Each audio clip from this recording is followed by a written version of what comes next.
बालीगुड़ा सहर अधिष्ठात्री देवी मां बराल देवी नूतन विग्रह और मंदिर प्रतिष्ठा कार्यक्रम शांतिपूर्ण सह समापन होईछि।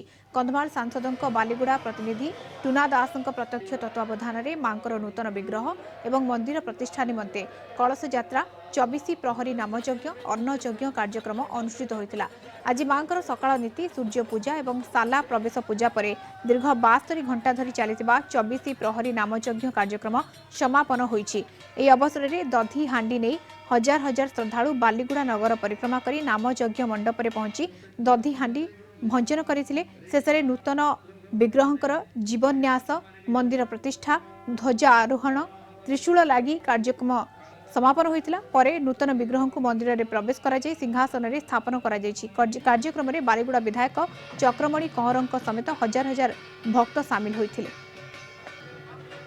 बालीगुड़ा निर्वाचन मंडल समस्त जनसाधारण सहयोग एवं माँ बराल देवी घृतयज्ञ अन्नयज्ञ नामयज्ञ प्राण प्रतिष्ठा विग्रह दधिनौती रत्नमुद ये सबू जगह आज समर्पण माने शेष दिन मुझे ये जगदे कि निजक धन्य मन कर सुंदर कार्यक्रम जहाँकि ये निश्चित मात्रा पहुँची एवं समस्त निश्चित माँ आशीर्वाद चाहिए जे बालीगुड़ा अंचलवासी समस्त माँ मंगल करंतु। विदाय बेलार समस्ते मन खुशी समस्ते निज निज स्थान को प्रत्यावर्तन कर शेष मंदिर प्रतिष्ठा ध्वजारोहण एवं विग्रह प्रतिष्ठा जीवन्यास माँ सिंहासन नूतन विग्रह प्रतिष्ठित हेले समस्त कार्य सुरखुरी आज शांति श्रृंखलार सहित समापन होती।